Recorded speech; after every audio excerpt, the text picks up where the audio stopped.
Welcome back, friends. Welcome back to the Corbett Report. I'm James Corbett of CorbettReport.com, and you are tuned into Questions for Corbett here in late February of 2022. And this week's question revolves around a problem that I know everyone in the conspiracy realist space who has ever tried to engage a normie on a issue of substance will be able to understand and empathize with. And it revolves around that famous quotation from Mark Twain, how easy it is to make people believe a lie, and how hard it is to undo that work again.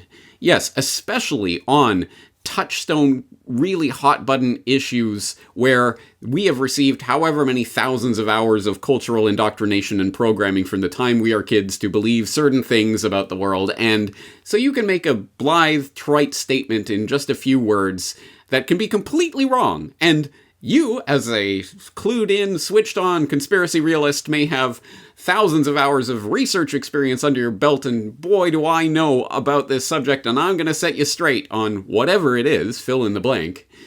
But then, of course, you're in the position of the madman with all of this knowledge and information, trying to condense it down into conversational format so that you can respond to those few words that person laid out with the hundreds and hundreds and hundreds of documented pieces of detail that deconstruct the lie. You've already lost the argument half the time because, well, this either it devolves into some crazy rant and you look like a wild-eyed lunatic, or you would just have to take a little piece at a time, and you never quite get the full picture in there. So let me attempt to do the impossible with today's question, which comes from Daniel.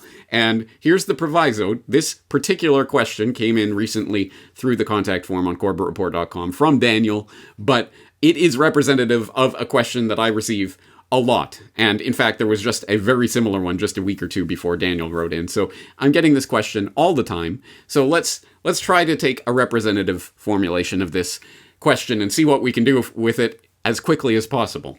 Daniel's question: I have watched many of your videos and appreciate all you do so very much. Thank you. The one area that I question your views on is climate change.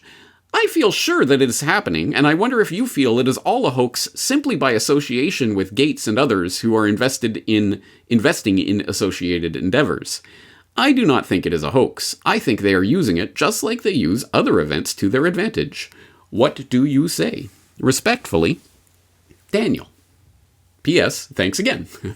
All right. Thank you, Daniel, for that very respectfully formulated question. I appreciate that. So, let me do my best to answer this question as quickly as possible, because as anyone who has been following the Corbett Report over the years will know, I have spent literally, at the very least, dozens and dozens of hours talking about the entire can of worms that this opens up, because this isn't just one little question. I mean, I guess I could answer, do you think it is a hoax?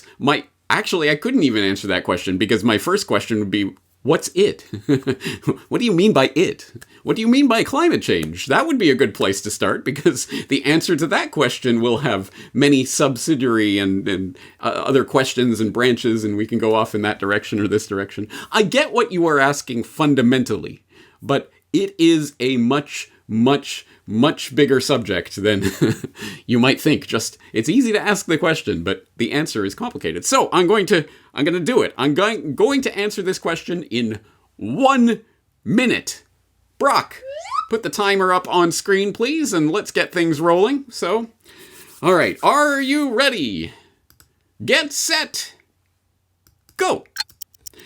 All right, Daniel, first we'll need to define our terms. So we'll have to determine what the average global temperature is and how it's measured. Then we'll have to examine the temperature record to make sure we have an accurate data set to work from. And then we'll have to deal with any anomalies presented by the data in the record. And of course, we'll have to present that data accurately. And then we'll have to listen to actual environmental scientists about the usefulness of the anthropogenic global warming hypothesis to the work of actually preserving natural ecosystems. And we should talk to scientists about the models that form the backbone of our ability to forecast the impact of our actions. We should also keep in mind the politicization of the message and how that interferes with such forecasts, while not forgetting how the nature of science itself is transformed by the perception of crisis. We should also make sure that we are in fact dealing with science and not pseudoscience by clearly stating and then testing a falsifiable hypothesis. And oh, time up. Oops. Didn't quite make it, did we?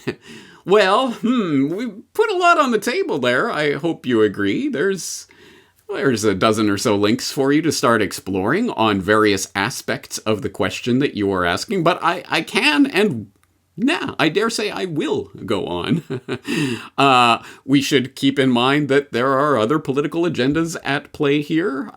You should also find out more about the IPCC, the much vaunted IPCC, and how they compiled their infamous report that has so definitively concluded the science on global warming.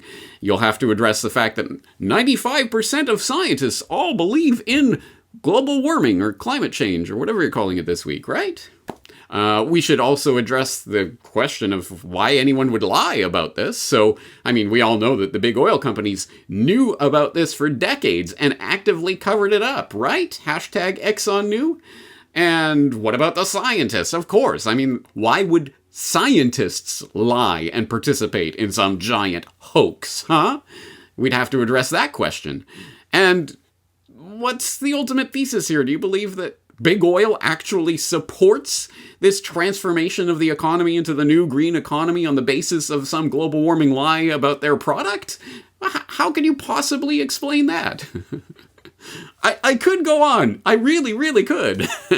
And in fact, if you've been listening for several years, you will know I have. I really, really have gone on and on and on about this topic. And I get it. I really get it, because your entire life, every bit of cultural programming you have ever received is along one line of thinking on this subject. And yeah, so you hear the crazy conspiracy guy come along and say that there's some sort of, what, the scientists are wrong. When have we ever seen science being politicized or used for any agenda? I don't believe...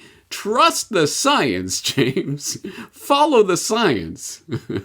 Where have we heard that argument recently? Anyway, I would hope that if nothing else, the people who have been red-pilled by reality in the past couple of years in this generated crisis will now perhaps start to be able to entertain the question that I have been talking about for the past decade. 15 years, actually, but who's counting? About this anthropogenic global warming hypothesis, which we have been fed, at least I have been fed my entire life. And maybe there's something going on here more than what they're saying. So anyway, I've just provided you with lots and lots and lots and lots and lots of links. It will take you a good long while to explore all of those links and see the different pieces of this puzzle and how they fit together and what it means. When you're done with that, come back. I'll have some more for you. But I think that's a good amount of material to get you started. And sorry I didn't quite make it in 60 seconds, but I did my level best. Anyway, this is in addition to an answer to that question, can of worms, that Daniel and others have opened. It is also a demonstration of the point that it's very easy to ask a simple question or make a simple statement, but elaborating on the reasons, the real deconstruction of the reasons behind all of this and trying to support it, that can take hours, days, weeks, months, years. It could take your whole lifetime. So let's keep that in mind when we're attempting to communicate this information to others. And I hope this is at least the beginning of an answer to people like Daniel. And I know there are many people like Daniel out there in the audience. Some people might question climate change. Some people might question, I agree with you, but the overpopulation is the big problem, James.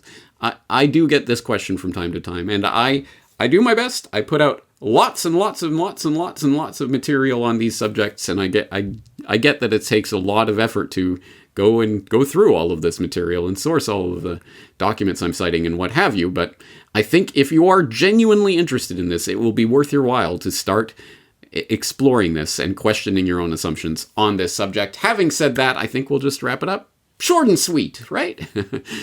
James Corbett, CorbettReport.com.